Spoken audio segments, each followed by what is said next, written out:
골키퍼에서 유일하게 손을 사용할 수 있는 포지션이자 팀의 최고 방어선인 골키퍼. 축구에서 가장 중요한 게 뭘까요? 골이죠. 그게 전부이죠. 골키퍼는 그야말로 최후 보루라고 하죠. 마지막 뚝이 무너지면 다 무너지는 거니까. 골키퍼는 경기를 지지 않게 만드는 힘이 있어요. 우리 같은 그러니까 월드컵 본선에 진출한 나라들 중에서 상대적으로 약체인 나라에는 매우 중요한 부분입니다. 치명적인 실수 하나가 곧 실점으로 연결되는 가혹한 포지션인데요. 지난 10번의 월드컵에서 대한민국의 수문장들은 70번의 실점을 마주했습니다. 긴장이 들어가면 골키퍼가 긴장감이 아주 무지하게 심해요. 사실 뭐 뛰지는 않지만 맥박이 아마 180개 정도 이상 올라올 거예요. 막아내거나 혹은 먹히거나 골의 운명을 좌우하는 단 한 명의 선수 골키퍼. 지금부터 대한민국 골키퍼의 역사 속으로 거슬러 올라가 볼까요? 골키퍼가 눈부신 선방을 펼칠 때 우리는 야신 모드라는 말을 하죠. 축구 역사상 가장 위대한 골키퍼이자 전 세계 골키퍼들의 우상인 구소련 출신 래프 야신을 빗댄 말인데요. 1994 미국 월드컵부터 가장 훌륭한 기량을 선보인 골키퍼에게 그의 이름을 붙인 야신상을 수여하기 시작했습니다. 한일 월드컵에 올리버 칸 선수를 꼽을 것 같아요. 그 골키퍼가 갖고 있는 그 카리스마로, 그러니까 독일 대표팀이 그때 당시에 칸 골키퍼의 힘으로 그 골키퍼가 어려운 상황마다 다 선방을 해내면서 그러면서 팀 전체가 좀 그거에 좀 파이팅을 받아가지고 결승까지 올라간 그런 느낌이 있거든요. 골키퍼라고 하는 역할의 대단한 변화를 상징적으로 보여준 선수라고 하자면 노이어. 2014년 브라질 월드컵 때 독일을 우승시키는데 4실점밖에 하잖아요. 근데 노이어가 엄청난 선방도 했었지만 당시에 노이어가 막 수비수처럼 위에 올라와서 막 플레이하고 이런 것 때문에 뭐지? 왜 골키퍼가 저렇게 골문을 비워놓고 나오지? 그런데 그게 세계적인 추세였고 그런 트렌드가 이어졌었죠. 하지만 1954 스위스 월드컵부터 지난 러시아 월드컵까지 우리 골키퍼들의 여정은 파란만장 그 자체였습니다. 스위스 월드컵인가? 54년에? 예. 그때 홍용수 선수가 있는데 튀르키예랑 헝가리랑 경기를 해가지고 우리가 좀 대패를 했잖아요. 굉장히 많은 슛들을 허용을 했고, 근데 그걸 홍용수 골키퍼가 진짜 뭐 애써 막으려고 막았지만 이제 결국 이제 많은 실점을 하고 말았는데 일화가 그게 있더라고요. 경기 끝나고 나서 이제 숙소에 들어가서 소변을 보는데 피가 나오더라. 예, 그런 일화가 있어요. 그 정도로 되게 힘들었었고. 제일 안 뛰는 골키퍼가 다리를 쥐가 났다는 건 굉장히 뛰었다는 얘기죠. 정신이 없었습니다. 94년 미국 월드컵에서 최인용 골키퍼 같은 경우는 이렇게 실점할 때 약간 밑으로 빠지는 장면도 좀 있었고 아쉬움은 좀 남긴 하는데 최인영 선수가 충분히 잡을 수 있었는데 놓치고 말았네요. 탑볼에서 시선을 최인영 선수가 놓친 것이 아닌가 생각이 듭니다. 보는 사람들이 뭐 너만 잘했으면 우리가 16강 올라갈 수도 있었다 이런 얘기를 많이 했는데 저는 이제 그런 걸 배웠어요. 내가 아무리 잘하고 세계적인 선수가 돼도 골을 안 먹을 수는 없다. 그러니까 받아들이라는 거예요. 이게 우리 골키퍼들은 상대적으로 아직까진 우리가 챌린지의 입장이죠. 도전하는 입장이기 때문에 그러면 수비수들과 골키퍼들이 많이 고생할 수밖에 없거든요.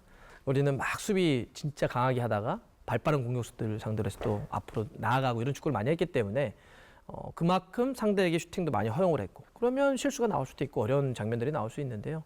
저는 그래도 잘 버텨왔다고 생각합니다. 그런 모든 것들이 한국 축구의 도전의 발자취였다 이 생각합니다. 강팀들의 공격에 끊임없이 맞서 버틴 결과 우리에게도 바야흐로 골키퍼 전성시대가 찾아왔습니다. 네, 우리 팀은 그동안 믿을 만한 골키퍼가 없어서 애를 태웠습니다. 이런 차에 김병지 선수가 갈수록 듬직한 믿음을 주며 수비를 안정시키고 있습니다. 꽁지머리 휘날리며 골문을 지킨 김병지. 특기가 드리블일 정도로 기존 골키퍼의 틀을 깬 새로운 유형의 선수였죠. 김병지라고 하는 골키퍼는 상당히 빨랐어요. 움직임이 민첩했죠. 볼이 날아오게 되면 굉장히 아크로바틱하게 몸을 던지면서 확 쳐낸다든지. 근데 실제 달리기도 빨랐어요. 그래서 그런 역동적인 플레이의 상징이 실제 골도 넣고 골 넣는 골키퍼였잖아요.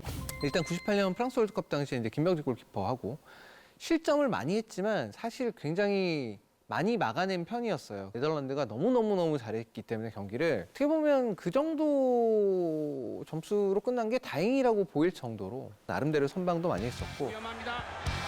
잘 잡습니다. 김병기. 다비드스 펀칭 손에 닿나요? 닿군요. 코너킥을 선언합니다. 열심히 했는데요. 좋은 결과 못 얻어서 죄송하고요. 조별 예선 3경기에서 56개의 유효 슈팅 중 47개를 막아내며 종합 선방률 2위에 올랐는데요. 당시 네덜란드 감독이었던 히딩크 감독도 인정할 정도였죠.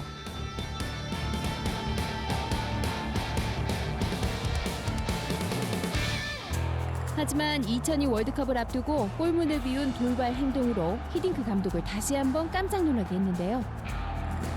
김병지, 이훈재 이 경합 구도는 정말 어마어마했었습니다. 네. 골키퍼는 어쨌든 딱 한 명이잖아요. 김병지라고 하는 그 골키퍼는 너무나 스타 플레이어고 경험도 많고, 이훈재 또 골키퍼는 반면에 굉장히 안정감이 있고 피지컬적인 파워도 좋아서 몸싸움들 공격수가 싸웠을 때도 버텨내고, 월드컵 직전까지도 누구라고 확신을 못할 정도로 그때 정말 치열했습니다. 치열한 경쟁 끝에 2002 월드컵의 골문은 거미손 이훈재 골키퍼가 지켰습니다. 우리가 상대했던 팀들이 셌잖아요. 이탈리아, 스페인, 독일 이런 팀을 상대로 했는데 엄청난 선방들이 있었고, 특히나 그 스페인과 승부차기에서 딱 골을 막은 다음에 이렇게 씩 웃으면서 했던 그 장면은 뭐 다 기억하시기 때문에. 절체절명의 순간에도 외로이 골문을 지켜야 하는 게 골키퍼의 숙명일 텐데요. 우리한테 갔더니 자기가 자신 있게 제가 그냥 제 판단에 하면 안 되겠냐. 그럼 네 판단해라. 자, 호아킨. 자, 슛! 나갔습니다. 자, 이윤재 선방입니다. 집착하게. 자, 슛! 끝났습니다. 경기 끝났습니다. 4번입니다. 나는 이 선수는 우리는 낼 것이라 생각하고 하나 나를 이길 것이다 라고 이제 실수하는 건 자기가 생각했어요. 화려한 선방을 펼치는 거미손. 대한민국 월드컵 최다 출전자. 이훈재를 나타내는 수식어가 많지만 사실 그는 그라운드 위의 지휘관이었습니다. 운동장에서 내가 모든 선수를 조율할 수 있는 감독 같은 역할을 똑같이 하는 거거든요. 다 모든 선수를 보고 있기 때문에 뒤에서 목이 터져가지고 그게 결심인 거죠. 제각각 스타일은 달라도 골키퍼의 목표는 단 하나. 위기로부터 우리 골문을 지켜내는 겁니다. 벨라가 중앙으로 연결. 슛! 벗어납니다. 다행입니다. 지난 러시아 월드컵에서 눈부신 선방쇼를 펼치며 빛현우라는 별명을 얻은 조현우 골키퍼. 그가 없었다면 독일전 승리 가능했을까요? 네, 이대영 선수요. 불가능했죠. 조현우 선수는 독일과 경기를 할 때 굉장히 많은 선방을 했죠. 독일이 굉장히 슛을 많이 시도를 했는데 그걸 조현우 선수가 진짜 많이 막아냈습니다. 과연 저 안으로 공을 집어넣을 수 있을까라는 생각이 들 정도로. 그러니까 아마도 조현우 선수의 선방이 없었다고 한다면 우리는 대량 실점을 할 수도 있었을 거예요. 그런데 계속 지켜냈기 때문에 우리 마지막 순간에 김영권, 손흥민의 골이 나오면서 드라마, 역사를 만들 수 있었던 거죠. 이걸 걷어내는 조현우예요. 역대급 우리나라 월드컵 사상 가장 빛나는 선방입니다. 스카우터들이, 구단주들이 조현우 선수 보고 은행에서 돈 좀 많이 찾아놔야 되겠어요. 당시 피파 랭킹 1위 독일을 상대로 6개의 유효 슈팅을 막아내며 무실점 승리를 이끌었고 경기 최우수 선수에 선정됐습니다. 선수들이 정말로 열심히 뛰어줬기 때문에 제가 막은 것 같고, 제가 아니더라도 아마 김승규 선수나 진현 형이 경기했으면 더 잘했을 거라고 저는 생각하고 있어요. 이제 카타르로 향하는 우리 대표팀. 골문은 김승규, 조현우 선수가 지킬 예정인데요.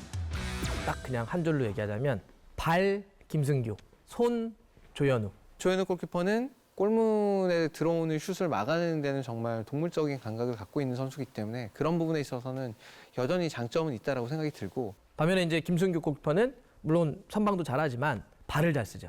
공격을 전개할 때, 빌드업을 할 때도 참여할 수 있다는 강점이 있죠. 골키퍼 뒤에는 아무도 없습니다. 팀의 패배를 막을 최고의 선수, 그들의 위풍당당한 도전이 카타르에서 펼쳐집니다.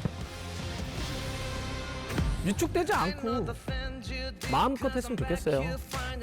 또 적극적으로 수비 라인을 통솔하면서 더 막 소리도 지르고 막 끌고 그래가지고 우리 수비를 전체적으로 좀 안정감 있게 해서 해왔던 대로 즐기시라.